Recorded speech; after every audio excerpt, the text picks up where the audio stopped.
Meus irmãos, eu quero fazer uma parte no nosso culto para dar uma breve palavra de, no máximo, 5 minutos. Breve palavra. Depois desses 5 minutos é que a gente vai pregar, tá bom? Uma breve palavra. E essa breve palavra, eu queria começar mostrando esse texto da Bíblia.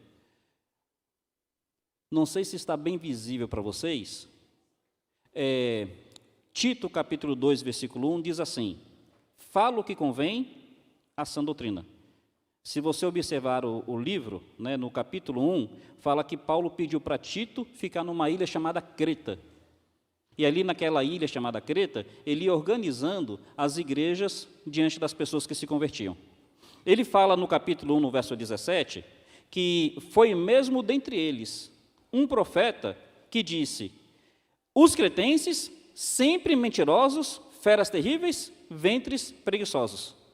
Então, veja bem, a comunidade ali não era uma comunidade receptiva. Não era uma comunidade que, assim, abraçava a fé. Pelo contrário, Paulo está dizendo, olha, as próprias pessoas daí dizem que o pessoal de Creta, veja bem o que diz capítulo 1, versículo 12. Foi mesmo dentre eles um seu profeta que disse: cretenses sempre mentirosos, feras terríveis, ventres preguiçosos. Nesse contexto que não era receptivo, o que Paulo pede para Tito fazer? Fala o que convém à sã doutrina. Então, meus irmãos, o que o pregador tem que fazer? Falar o que convém à sã doutrina. No Velho Testamento, em Oséias, capítulo 4, verso 6, está aí, é dito assim: o meu povo foi destruído.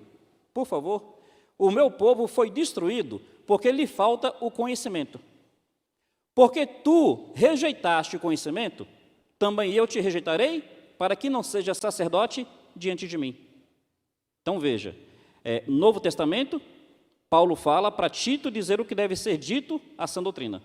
O Velho Testamento, Deus está dizendo que porque o povo não tinha conhecimento, o povo perecia. E a culpa era de quem? Do sacerdote, é o que o texto está dizendo. Meus irmãos, a posição do pastor é uma posição que, se ele quiser realmente ser fiel, não vai ser nunca uma posição fácil. Ele vai errar por ser intrometido, ou ele vai errar por ser omisso. Não tem como. Se ele fica quieto, ele é omisso.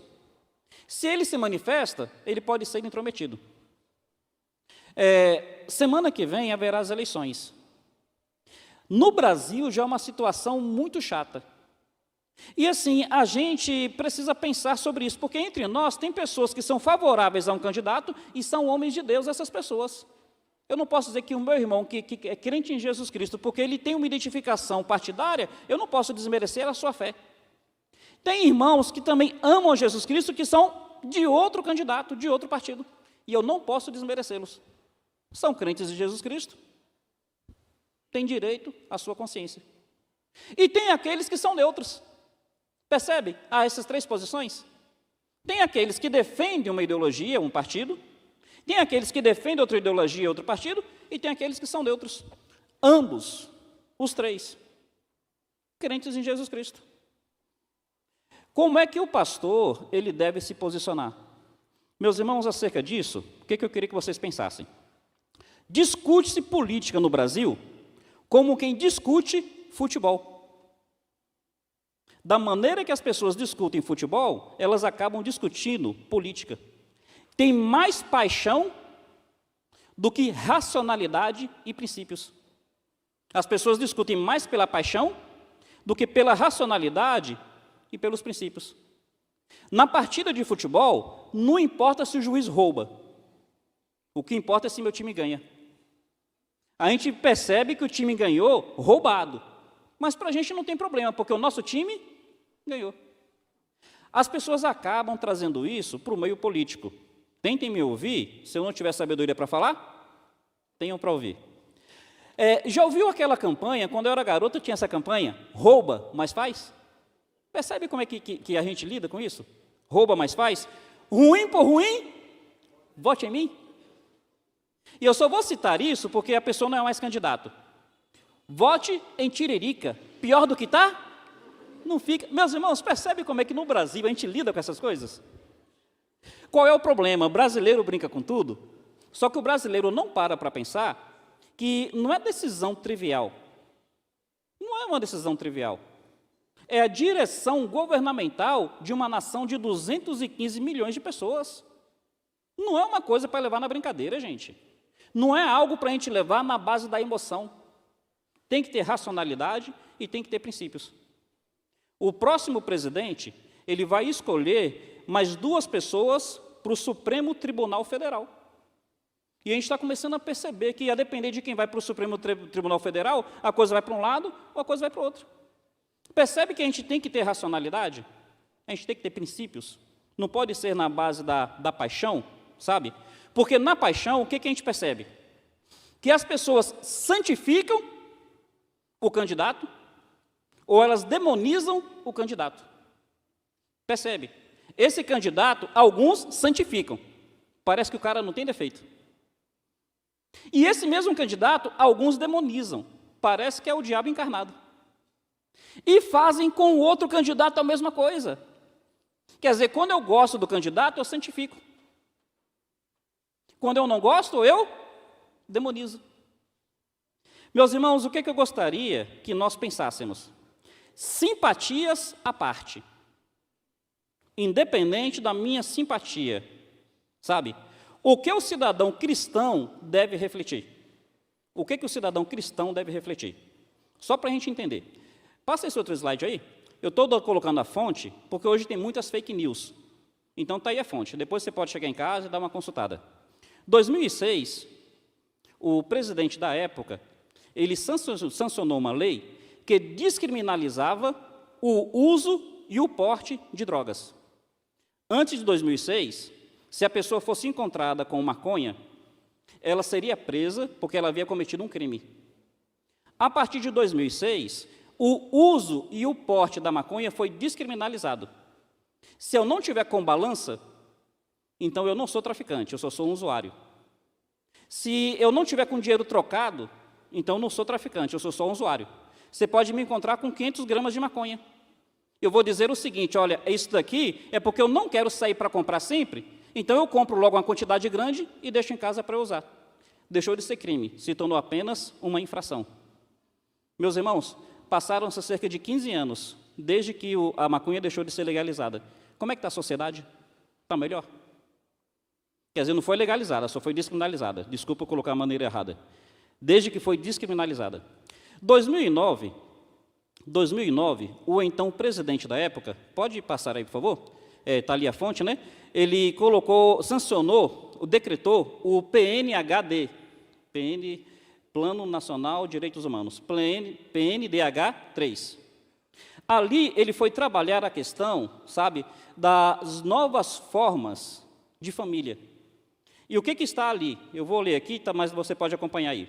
Em 21 de 10 de 2009, o presidente da época presenteou os brasileiros com o decreto 7039 de 2009, que aprovou o 3º Programa Nacional de Direitos Humanos. O PNDH3 permaneceu intacto em seu propósito de apoiar projeto de lei que disponha sobre a união civil entre pessoas do mesmo sexo. Promover ações voltadas à garantia do direito de adoção por casais homoafetivos. Um pouco mais embaixo, em negrito.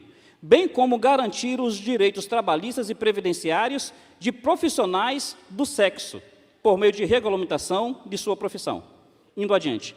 Em relação à família, resume-se no seguinte: reconhecer e incluir nos sistemas de informação do serviço público todas as configurações familiares, constituídas por lésbicas, gays, bissexuais, travestis, transexuais, com base na desconstrução da heteronormatividade. Fonte, fato, está decretado, está sancionado.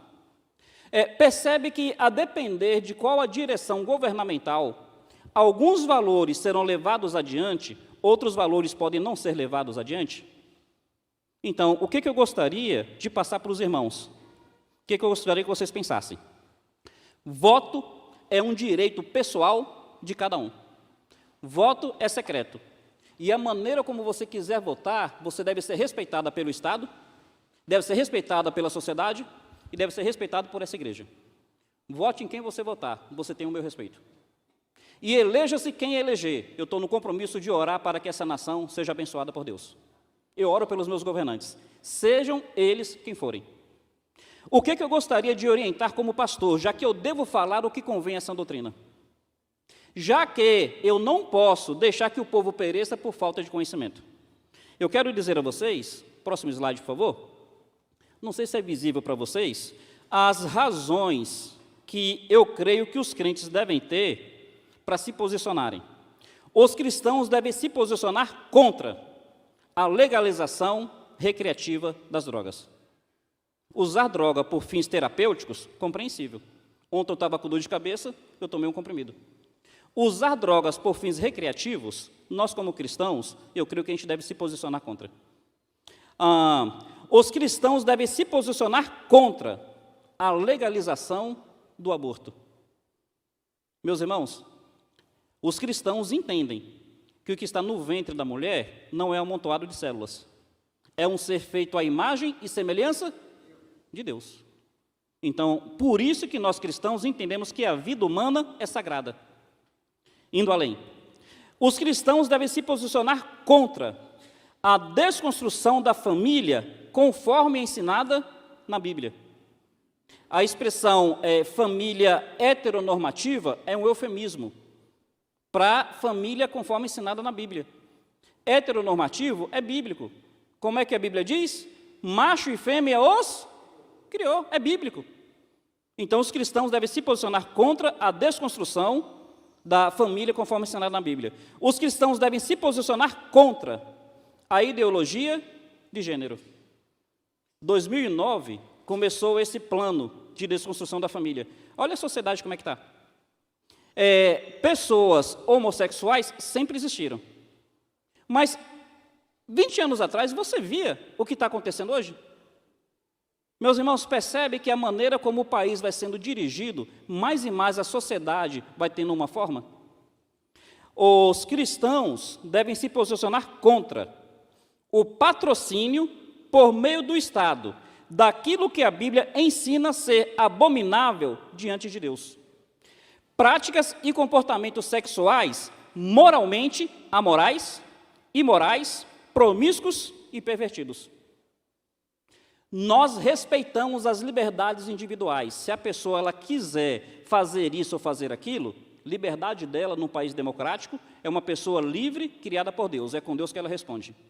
Só que o Estado, ele não deve patrocinar esse comportamento e o Estado não deve normatizar esse comportamento. Eu respeito a liberdade da pessoa. Eu não entendo que o Estado deva promover isso na família de ninguém, em sociedade nenhuma, em idade nenhuma. É entre a pessoa e Deus. Por fim, os cristãos devem se posicionar contra que os cristãos e demais cidadãos de bem tenham impedido seu direito de fé e opinião acerca de qualquer assunto voltado a seus princípios, crenças e valores.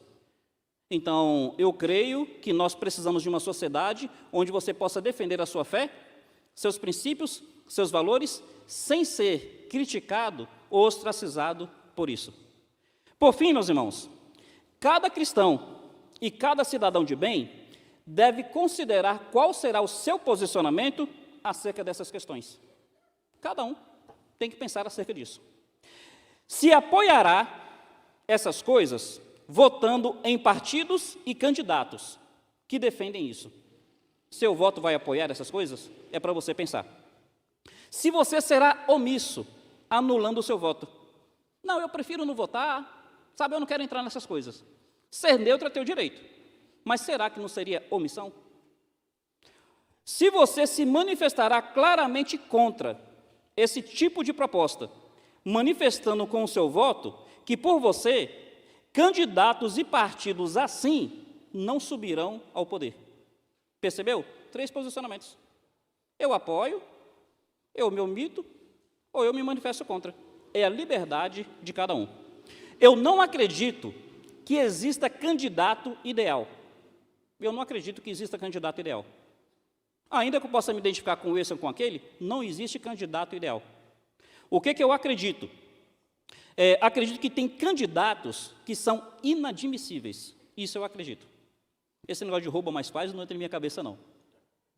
Eu, quando criança, eu vi essa propaganda, e aí uma pessoa na TV falou assim, rouba mais faz? Não, roubou tem que ir preso. Então, eu não acredito nisso. Eu acredito que não tem candidato ideal, mas também tem candidatos que são inadmissíveis. É a minha posição. Já que falam tanto em voto útil, o meu voto útil é para que candidatos e partidos assim jamais assumam ou voltem ao poder. O meu voto útil é nesse sentido. Cada um tem a sua liberdade. Se você quiser votar nesse candidato, você nem precisa se manifestar, mas se manifestar, vai ter o meu respeito. Se você quiser ser nulo, seu direito. Se quiser votar no outro candidato, é o seu direito. Qual o nosso apelo? Considere não a partir das paixões. Considere a partir da racionalidade e dos princípios. Se você defende dessas coisas, sua liberdade. Se você é contra essas coisas, sua liberdade. O que eu posso dizer para vocês, esse púlpito fala o que convém à sã doutrina. O que eu posso dizer para vocês, se o povo perecer por falta de conhecimento, não é porque o pastor se omitiu. Em nome de Jesus Cristo, que o Senhor, por misericórdia, abençoe essa nação, abençoe a igreja no Brasil, abençoe o cidadão de bem. Vença quem vencer. Nós, como igreja, vamos fazer de tudo para que essa pátria seja uma pátria melhor.